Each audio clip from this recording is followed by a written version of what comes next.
show us a thing or 12 about. Thing or 12, yeah. And ask questions. There'll be some time afterwards for questions too. Definitely grab the best seat you can at the moment, and then yeah.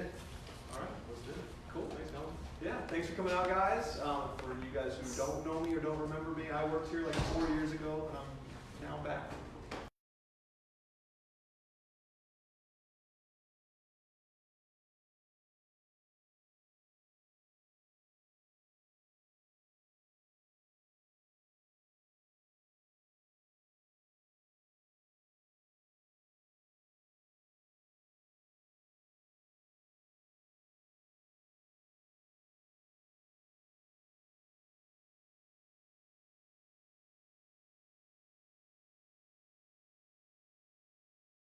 So, just a real quick background. Mats is definitely like the Swiss Army knife of Eurorack modules, but it actually comes from the idea of a couple modules that are from way back in the day. There's 3 modules that I have in mind that kind of Mats has drawn inspiration from. One is going to be the Buchla 257, which you can see all that's on that panel is math. It's a dual voltage processor. It mostly just offsets and inverts and does all sorts of crazy things based on the input signal and what you're playing with. So that's one, and that's kind of the middle section of maths that has like this logic and sums and ors and inverters and things like that. Another one is the Model 281 from Buchla, which is the quad function generator. And this is where you're getting your attack and decay envelopes. And where things can be set to loop or be set to trigger, or they can be set to be like ASR envelopes. So this is kind of where a lot of that stuff happens. And then we're going to be focusing a little bit on this section here in mass where I get quadrature. The next one is the Surge DUSG. Which again is a dual function generator that has a lot of these pulse and gate outputs for the ends of the cycle or the ends of a certain part of the cycle. And then of course, draw inspiration from its predecessor, the first Mats. This is the one that I have. This is kind of a sought after module these days. If you find one used, you should buy it. It's very cool. But the first version and the version we're talking about today have some very slight differences, but mostly are very similar. That being said, has anybody here owned Mats? Played with Mats? You own Mats. You guys all own Mats. Okay. You've never owned it. Okay. Played with it a little bit. So what they call it is a analog computer. And that's where it kind of breaks away from this dual function generator, dual envelope kind of world. And I think the main purpose for that is because of these logic that's involved and these logic outputs that are in there. So if we go really quick, I'm just going to jump over and we're just going to get into some patching here. The first one, this was kind of what I was pointing to on that Model 281, is the quadrature mode. Do you guys know what quadrature means? It's mostly just 2 different signals that are offset by 90 degrees. So they're the same signal more or less, or they can be the same signal, but their phase is offset. So all that means is that you're going to get one, I guess, 25% later than the first signal. So they can be slightly offset from each other. So I'm just going to pass some stuff up really quick, and we're going to kind of follow this patch. But first, I'm just going to do each channel on a different filter cutoff. So I'll have 2 oscillators going through 2 filters. I'll have the oscillators tuned for our sanity, maybe at like a perfect fit or something. And then I will have the quadrature envelopes modulating the filter cutoffs. So I'm just going to grab some oscillators here.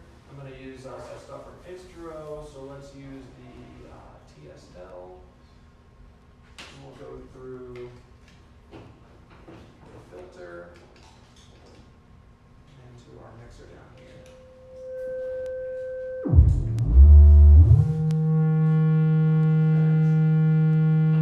So we got that happening. Then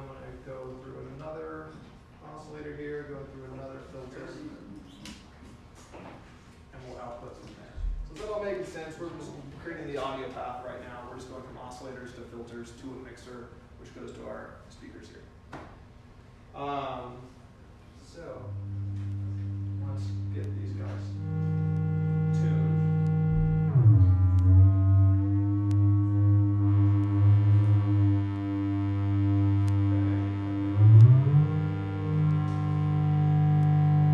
Something like that.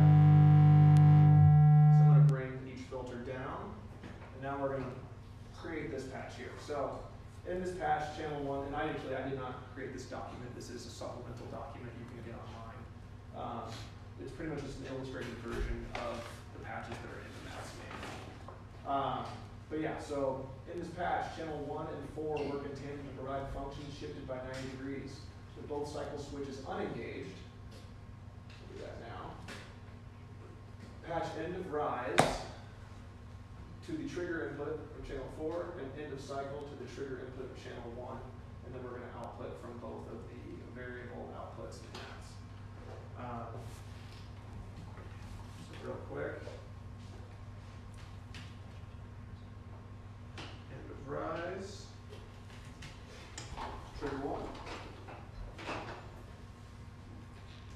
Or trigger 4 rather. End of cycle, trigger 1. And then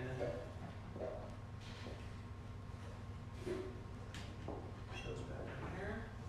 And then I have my envelope outputs voltage going through scopes here, so you should be able to at least see one of them right here. I can maybe do both here. And push that down. So now we can see both envelopes happening at the same time. And if you're close enough to see this scope, you can see it there as well. But let's take now the first envelope, and we'll go to the first filter. We're going to slow these down.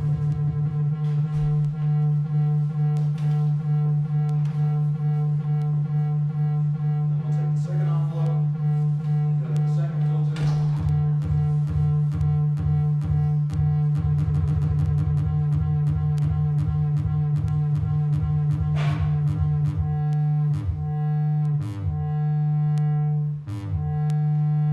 What do we got here?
So,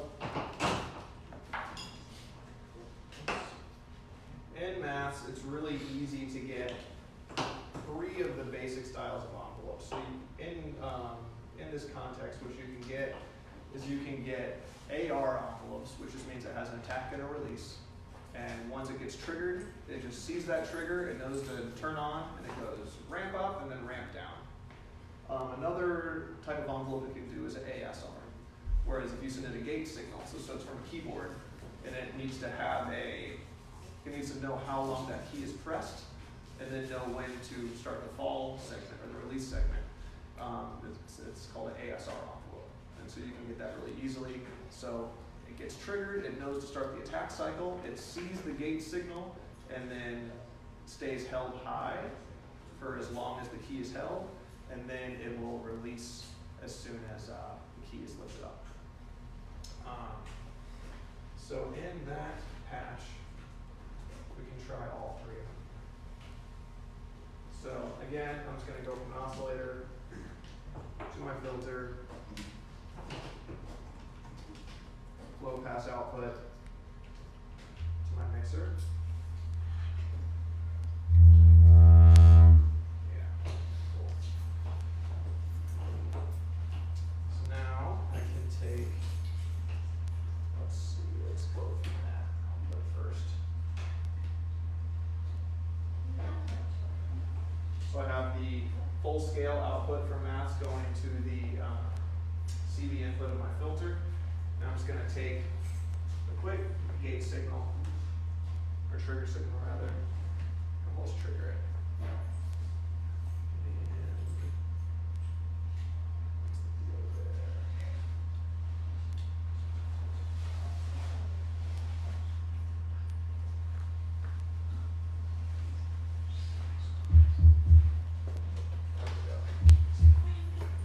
So as I trigger this signal, we're getting attack and we're getting release. I could bring that up.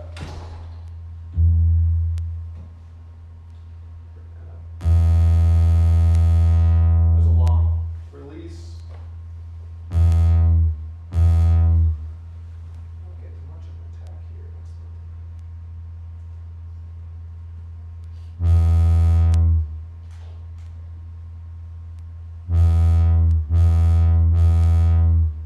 If I wanted to do an ASR envelope, I would just take this gate signal and not put it through the trigger input, but I could put it through the signal input.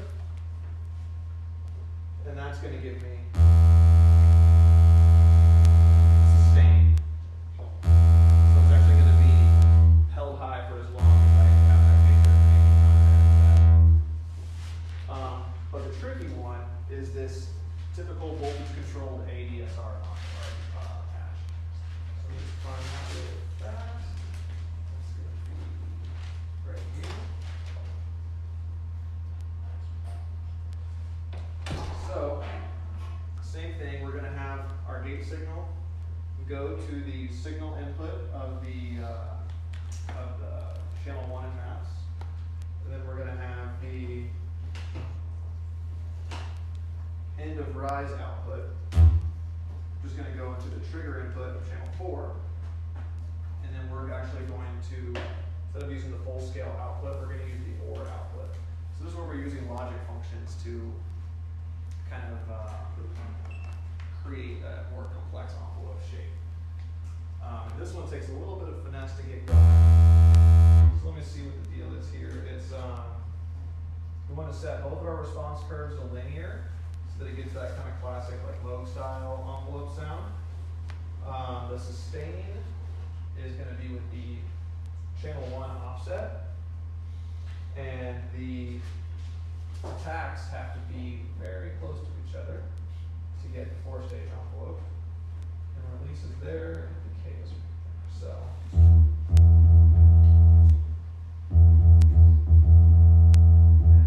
Something where I wish I had my pressure points here, but let's do this.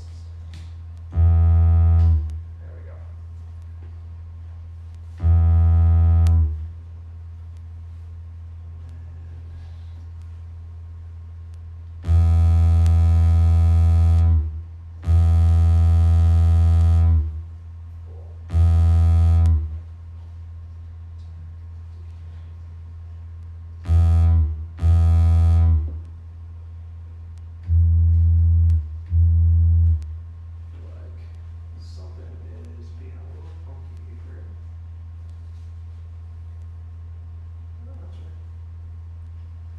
mostly what's happening is when you have a patch this way, the rise time of the attack stage, the rise time of channel 1 is the attack stage. You also have a secondary attack stage from the rise time of channel 4. So it can actually be a 5-stage envelope, so it can be like attack, attack, decay, sustain, release. Then you move over to channel 4 for your decay on the fall time. The sustain is set by that channel 1 offset, and then, or I guess channel 2 offset, and then the release is going to be the channel 1 fall time. And then you set your response curves to whichever one you need. So the main thing is to make sure that the sustain isn't all the way up so that the decay actually has room to fall to. So if your sustain is all the way up, you get just another ASR envelope. But as long as your sustain isn't fully maxed, then you get the ramp up, you get the decay down, and then it decays on that sustain set by the channel 2 offset, and then when you lift up, it releases. And kind of a funky one.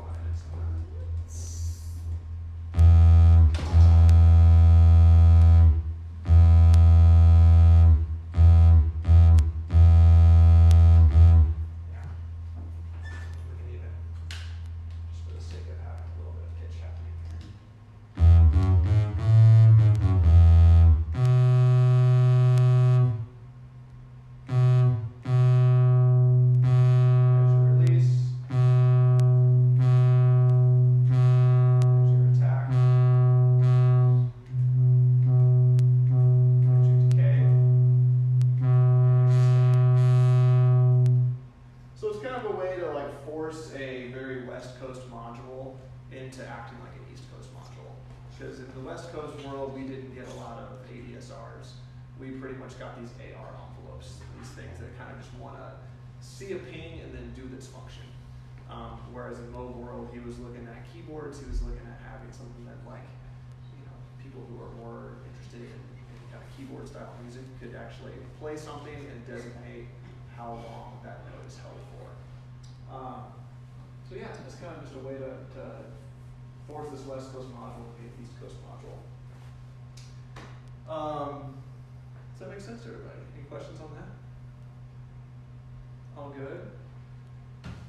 Next thing that I'd like to talk about is the envelope follower. So I got really interested into envelope following when I was in college, and I learned about Morton Subotnick.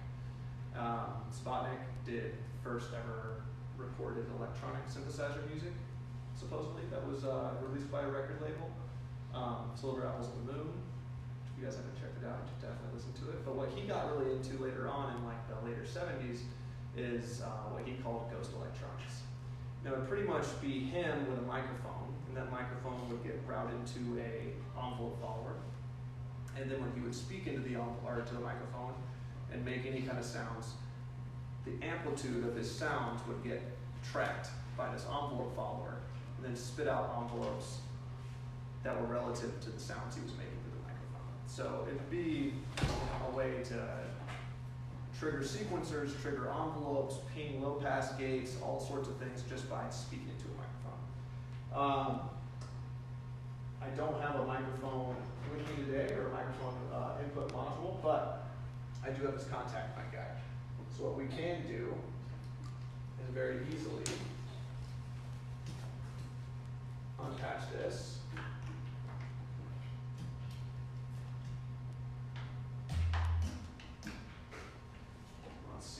Again, go to the oscillator to the filter.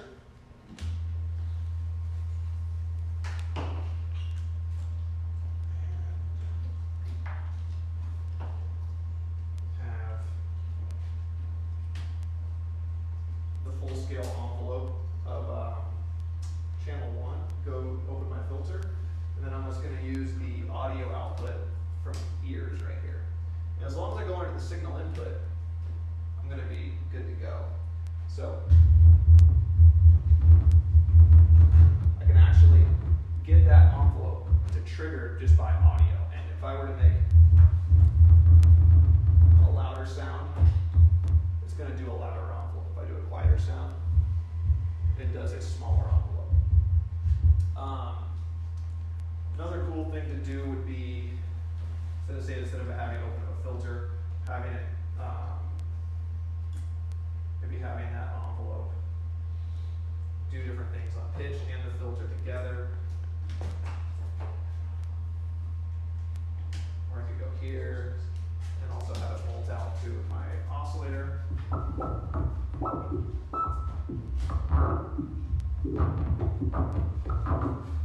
And the different audio that's there can do it.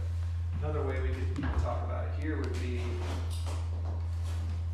if I record myself with this module, which has a little condenser mic in it, I can, and it's actually going to granularize it as well, I can use my granularized audio from my voice talking to control this. So really quick, let's just,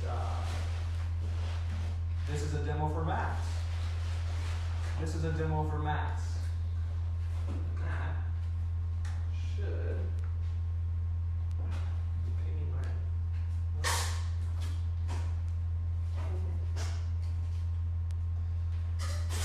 that kind of stuff.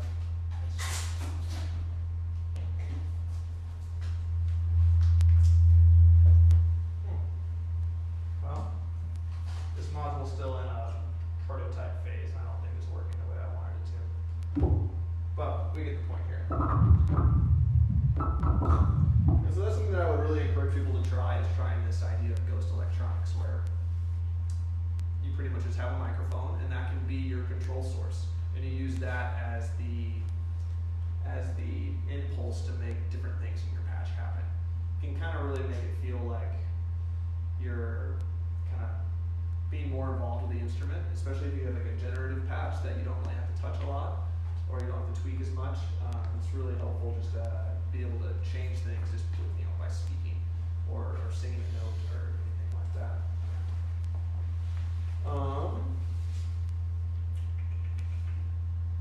Another cool thing that Mats can do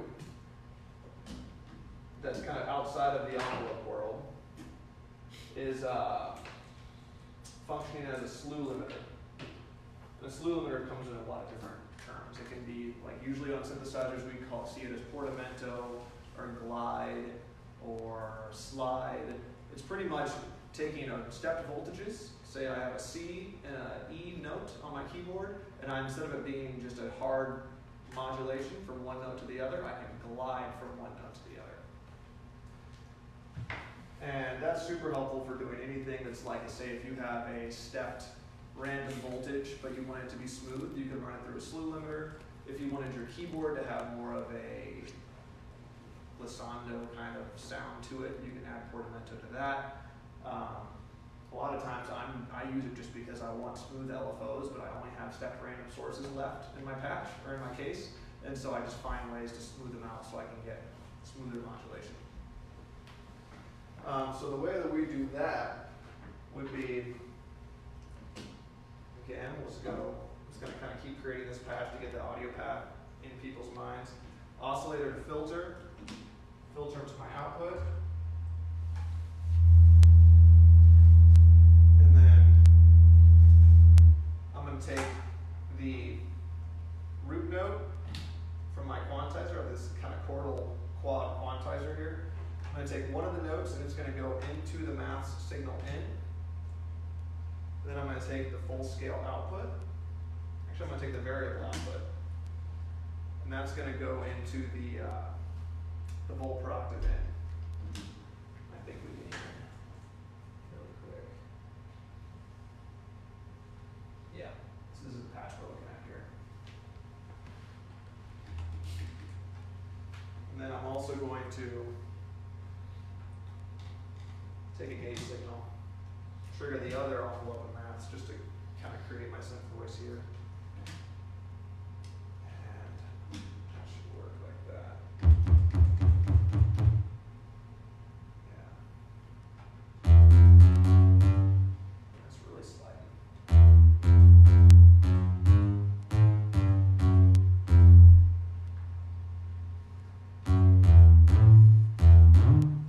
So without it, I would get a smooth step, or sorry, I would get a step voltage. But once I put it through my quantizer, or through the slew limiter, it's actually sliding so much it's not moving.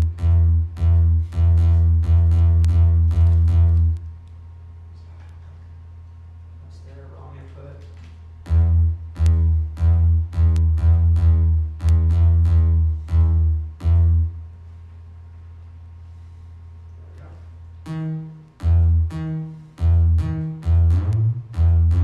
So I can actually define how much slide I have between notes.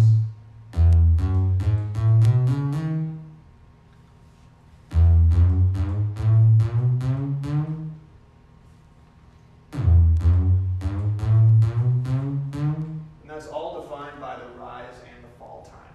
And with those both having CV inputs or the combo CV input, you can actually control on a per step basis from your sequence how much portamento you're adding to each note. So then you can kind of get into like that 303 territory where each step of your sequence can have a different portamento rise time and a portamento fall time. And on a per step basis, you can get really, really cool sequences that way, where you have a 16-step sequence and maybe only the 7th and the 8th notes have glide between them, or maybe the 3rd and the 5th notes have glide. You can even kind of fake little LFOs in the middle of your sequences that way. How are we looking for time? Good. Got all sorts of time. 2:35. 2:35. Cool. So there's one more that's actually not on this book. That's one that I really like to talk about. And it's kind of more from the East Coast mindset. But it's using two different sides of maths, both envelope sides, and then also using two VCAs. And what's cool about this patch is it actually uses VCAs in both contexts. One's going to be for audio, one's going to be for CD. What this patch is like a faded in vibrato. So if you imagine maybe a violinist who's going to be bowing a note, and as they bow it, it maybe gets from quiet to loud in like a smooth, like slow way. So a slow attack on the VCA if you think about it in terms. But it also might have less vibrato at the beginning of the note and more vibrato at the end of it. Does that make sense? Mm-hmm. So the way I'm kind of thinking about it is like I'm just going to sing it would be like ah, where there's more vibrato at the end, right?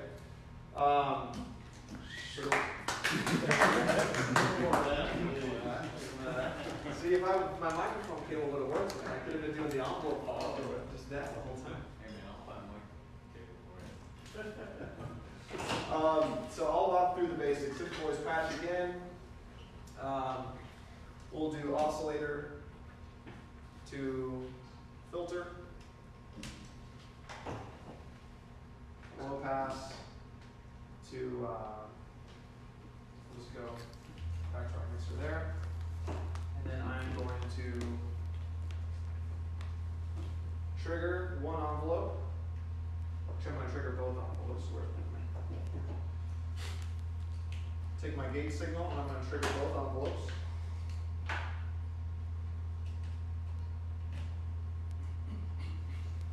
At the same time.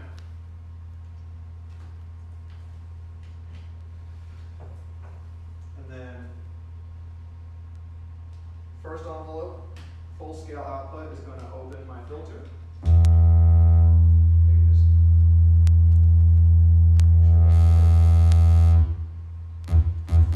Cool.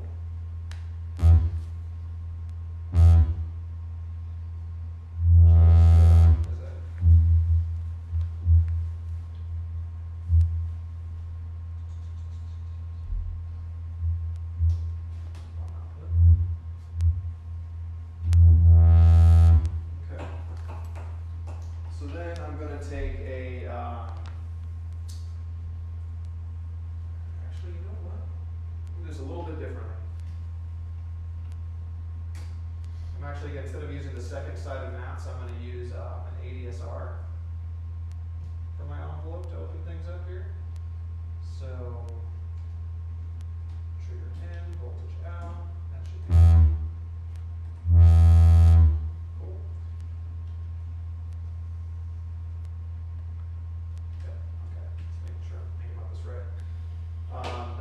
trigger the second envelope. That's actually going to open up a VCA, which is VCA right here. And I'm going to take a cycling envelope for maths. That'll be my vibrato envelope. And that's going to go into my VCA. And then the output of the VCA is going to go to the volt or to the FM input of the oscillator. And it should be set up. I'll have to kind of play with some attacks and decays here, but close.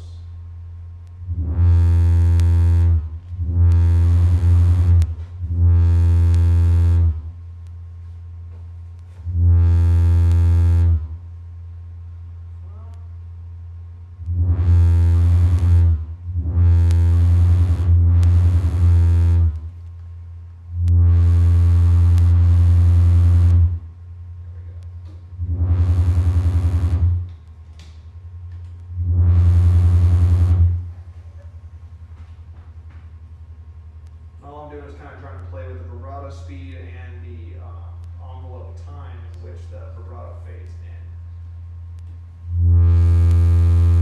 There we go.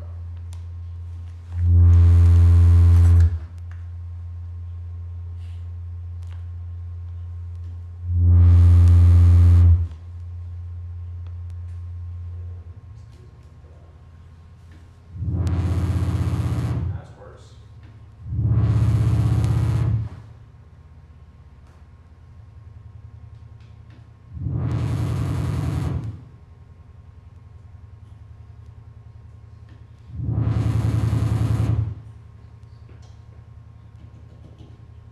Triggering that. What was that?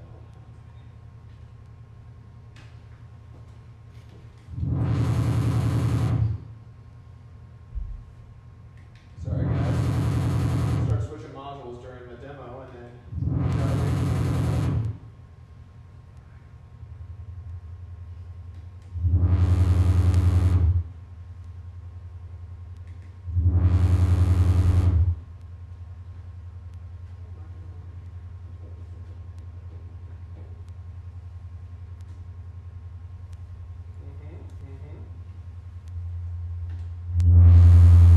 there we go. Too much voltage on that side. There we go. All right. So as you can see, I hit the note, and the vibrato kind of starts right away, but it gets the depth of modulation gets wider as the sound happens. What do we get here? That's what I was missing.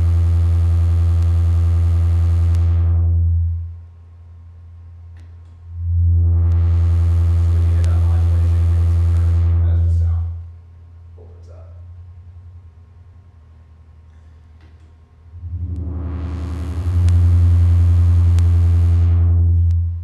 Cool. Cool. And then those were the patches that I actually had. Well, actually, there's one more. One is this thing that I like to do, and I was kind of mentioning this earlier. It was with stereo mixing, and it's taking an envelope, multing it, and then inverting one of the inverting the copy of it, and then having it take two input signals, and imagine like this is like the pan control, and as the sound happens, the pan spreads. So one envelope's going to be taking channel 1 to the left side of the speaker, and we're going to kind of try to hear this through these speakers. The other one's going to take it to the right speaker. So the way we do that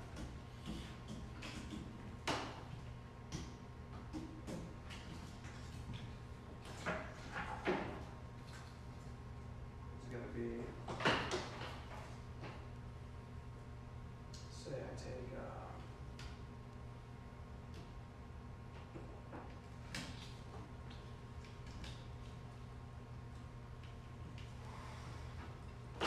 one signal there,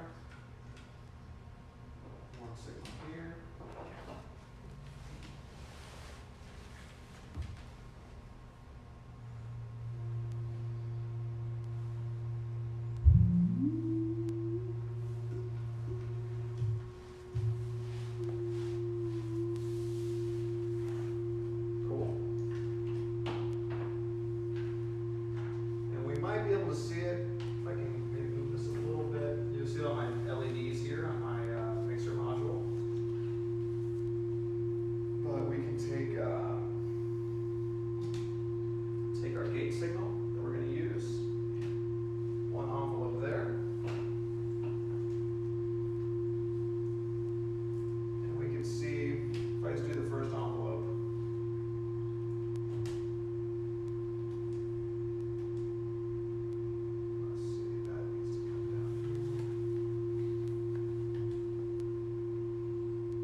say like stereo outputs from the Q pass is really fun to do because then you can have something that sounds like it's mono, and then when you spread it out and then the frequency is changing and you're getting those quad peaks happening, then it definitely starts to animate the stereo field a lot.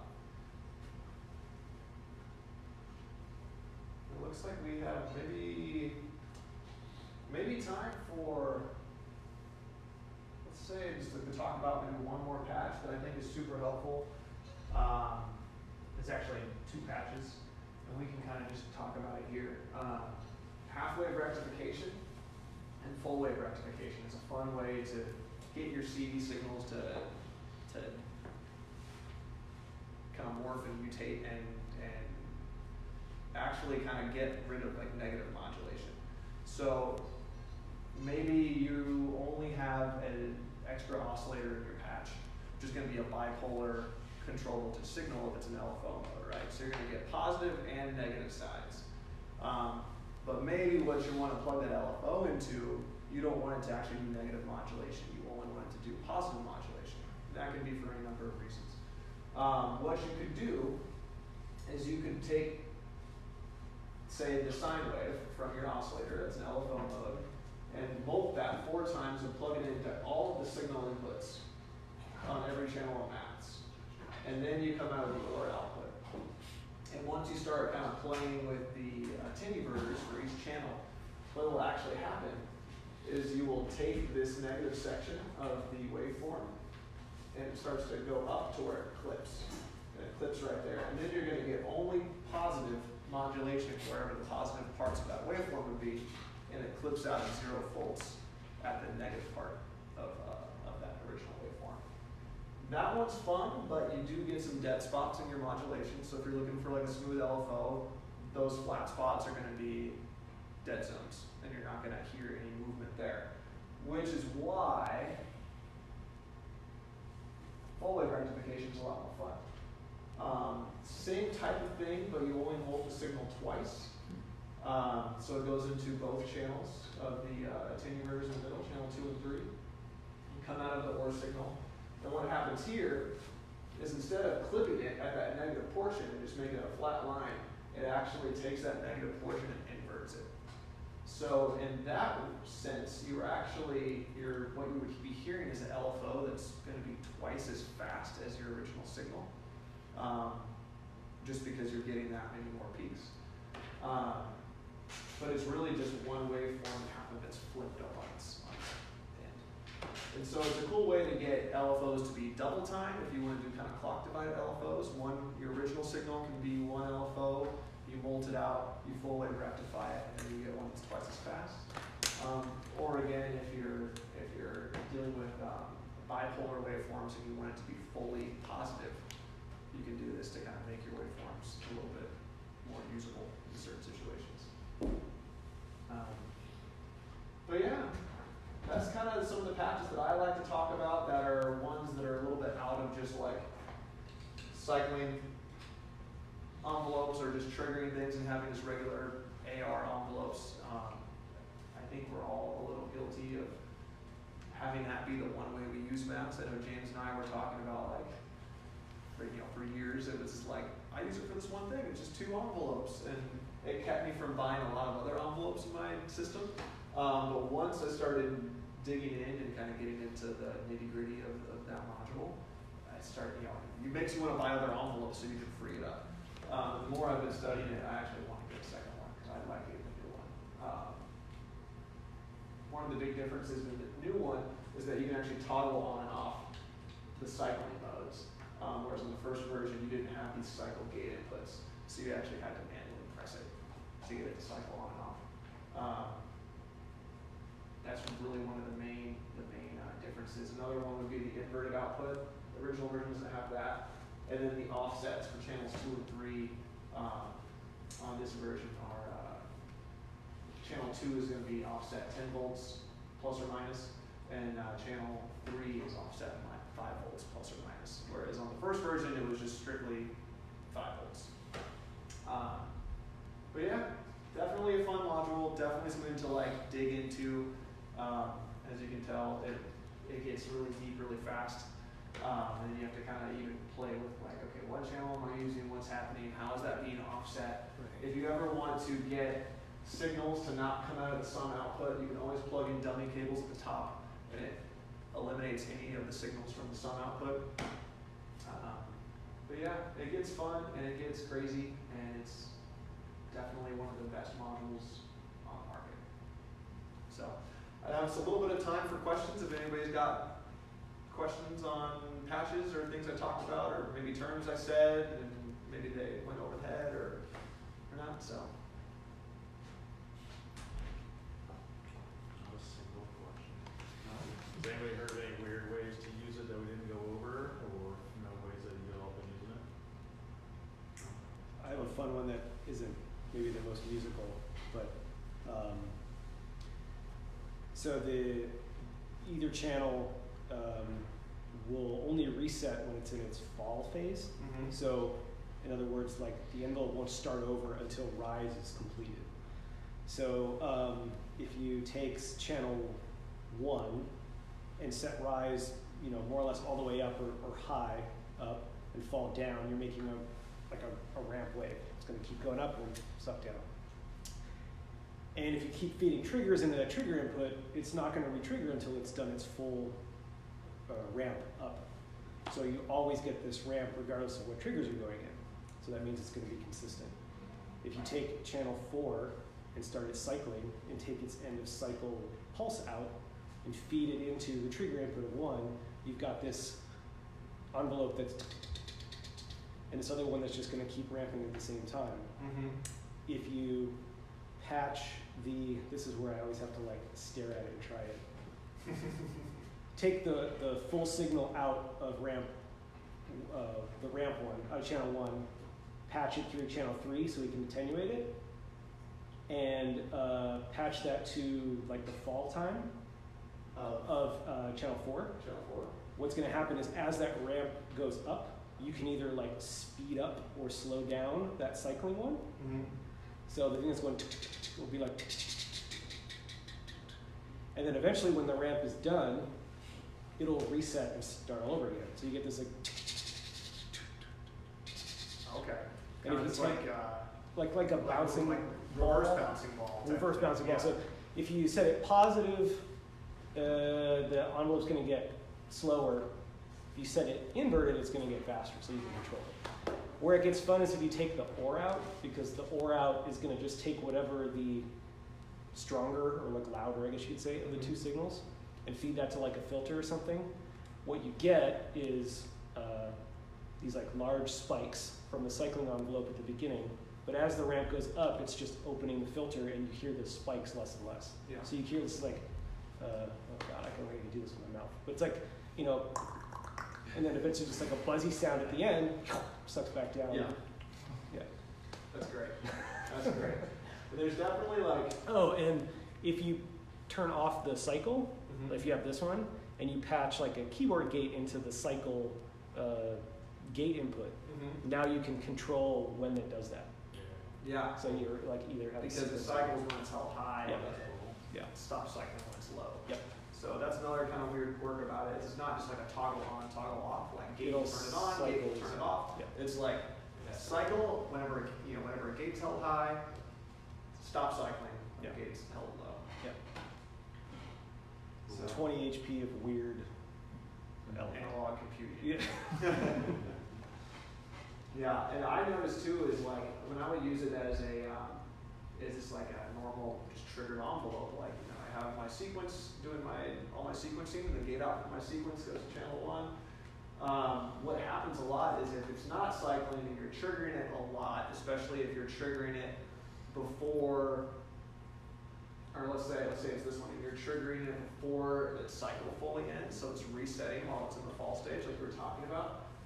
What comes out of this gate output is a bunch of nonsense. It's like either always held high or always held low. So like there's a lot of instances where like it almost seems like some of these outputs like don't work.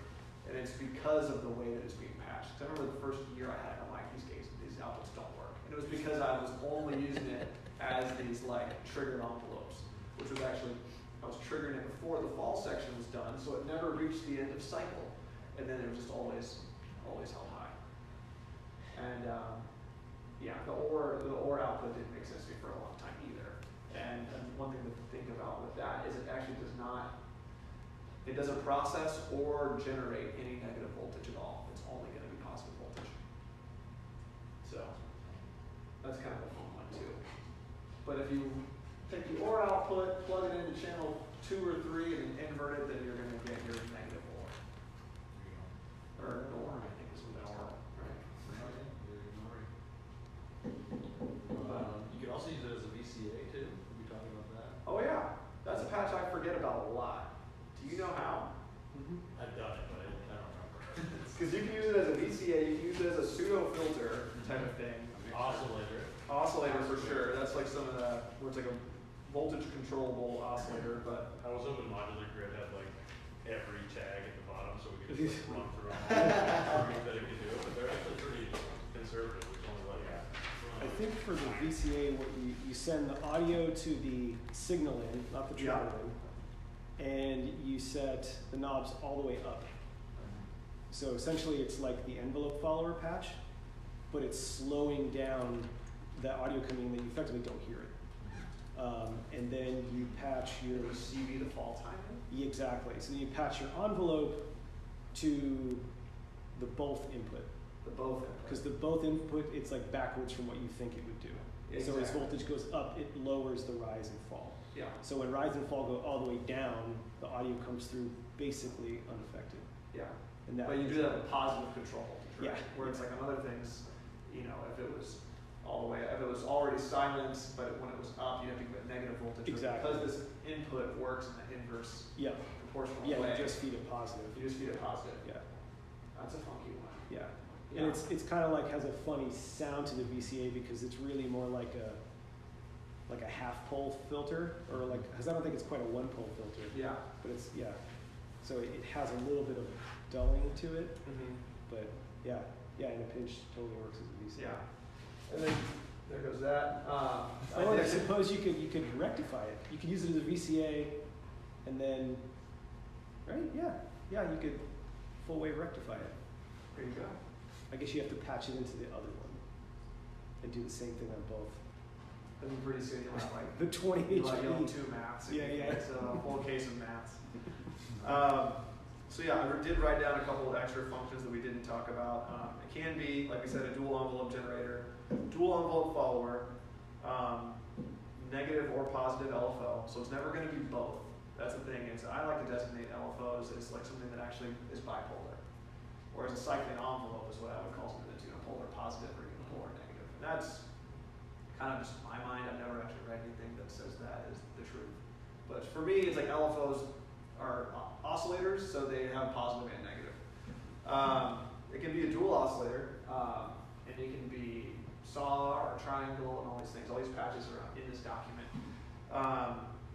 Slew limiter, we talked about that. Just different utilities, like a tinny version. Like sometimes I just use the middle channels just as just things to scale and invert signals. And so none of maths gets used except for just a couple inputs, outputs, and some knobs, just to kind of close off my faucet a little bit. Some weirder ones is going to be a comparator or a gate extractor. It can be a peak detector, where it spits out a gate as soon as voltage reaches, like as soon as the input signal reaches a certain threshold, which is kind of a funky one. Does all sorts of like adding, subtracting, multiplying. There's a whole multiplication patch in this document. Clock division and trigger delay, that one's hard. I spent a long time on that yesterday. Pretty much, it won't do clock multiplication. It can only make things slower than the original input.